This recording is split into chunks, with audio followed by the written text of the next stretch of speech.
Misteri penemuan potongan tubuh di aliran Sungai Batang Anai, Sumatera Barat mulai terkuak setelah polisi menangkap pelaku. Pelaku juga mengaku telah membunuh dua wanita pada tahun lalu.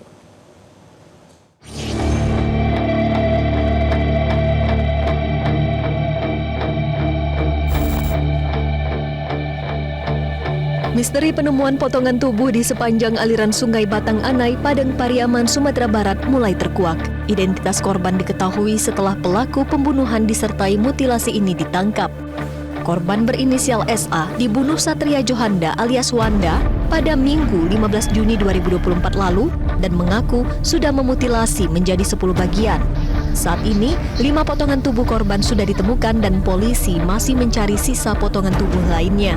Berbagai upaya kami lakukan untuk mencari potongan tubuh ataupun jasad yang sudah dimutilasi.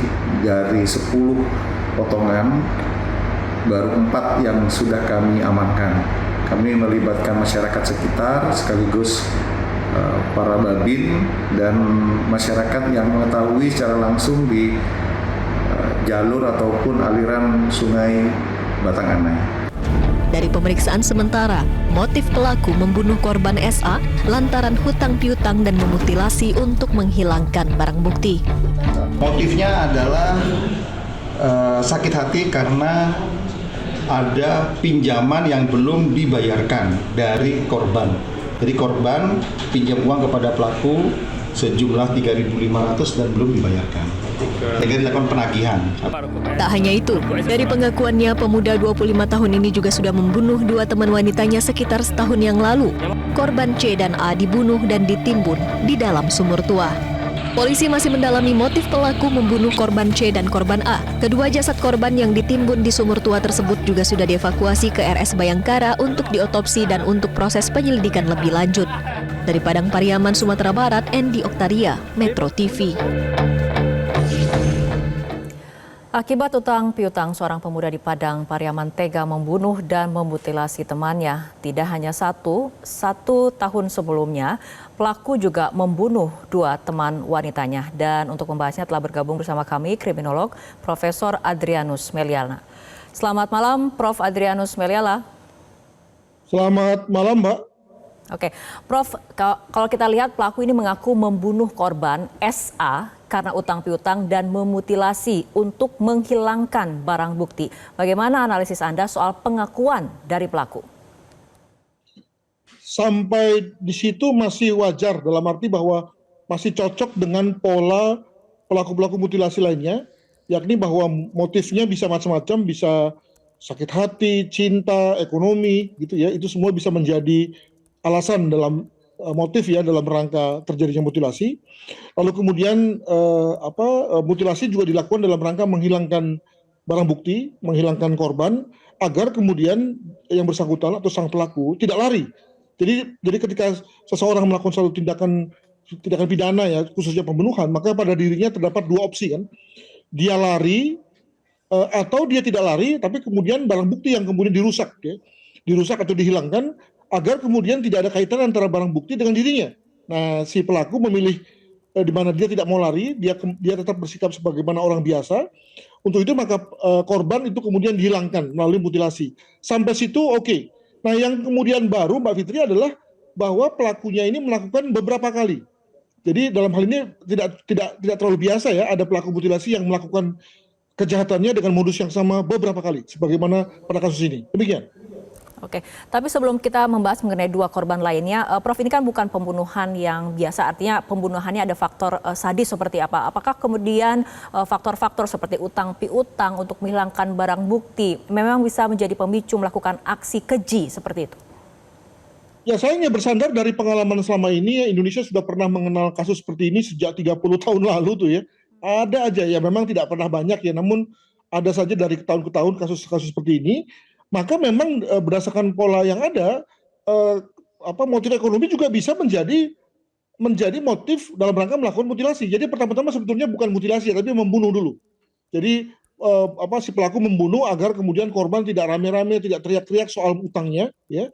Baru kemudian dilakukan dengan mutilasi dalam rangka menyembunyikan korban, dalam rangka untuk supaya dia tidak lari gitu ya. Dan dari berbagai kasus yang selama ini ada, Mbak, bahwa adanya faktor waktu ya yang longgar itu menyebabkan lalu si pelaku bisa melakukan hal yang mutilasi tersebut secara leluasa. Jadi ada dua tuh polanya. Pertama dia waktunya longgar, yang kedua juga dia berada di tempat yang dia kuasai, misalnya di rumahnya, di apartemennya gitu ya. Nah, maka kemudian dia bisa memilih lokasi, memilih cara memotong dan kemudian membuangnya membuang darah lewat jalur pembuangan air begitu ya di tempat yang dia kuasai. Demikian, Mbak. Oke, Prof, pelaku kan juga mengaku membunuh 2 korban lainnya dan semua korbannya ini perempuan. Ketiga korban juga punya latar belakang yang sama, yakni mahasiswa di kampus yang sama. Nah, bagaimana catatan Anda soal pola pembunuhan yang dilakukan oleh pelaku ini? Ya, kelihatannya pelaku memang belajar ya dari kasus yang pertama untuk diulangi lagi pada kasus yang kedua. Belajar bahwa memang membunuh dengan memutilasi itu ternyata efektif, dengan kata lain tidak terungkap ya, maka kemudian dia mengulanginya pada saat dia punya hubungan dengan wanita lain ya. Tadi ini saya katakan sebagai tidak biasa karena dari pengalaman selama ini dari kasus yang ada itu hanya 1 kali si pelaku melakukannya, lalu kemudian tidak ada lagi kedua kali ya. Namun pada saat ini itu pada kasus ini ternyata 2 kali, atau bahkan mungkin saja ketika polisi lebih intensif memeriksa nanti jangan-jangan ada pengakuan lain ya dari si pelaku bahwa dia sudah melakukannya lebih dari 2 kali misalnya, begitu. Oke, untuk profiling psikologis seperti apa biasanya untuk pelaku yang melakukan pembunuhan sadis seperti ini?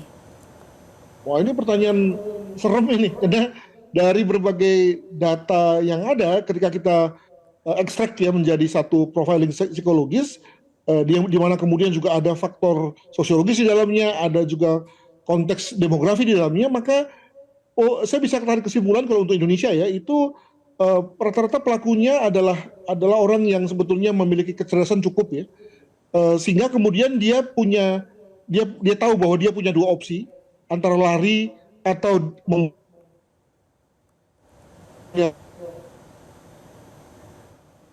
hilang, sehingga kemudian dia tidak perlu lari. Itu sudah kan gitu ya. Lalu kemudian dia juga memiliki determinasi, punya satu niat untuk melakukan tujuannya secara sampai selesai, yakni dengan secara mutilasi.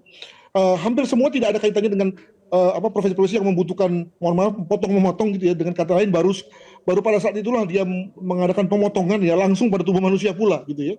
Dan kemudian lalu memiliki waktu yang cukup ya, karena tadi berlangsung di rumahnya atau di rumah pacarnya atau pokoknya di tempat yang dia kuasai betul situasinya, sehingga dia cukup punya waktu untuk mengadakan pemotongan yang sempurna sekaligus juga dengan membuangnya ke lokasi yang juga sempurna. Demikian.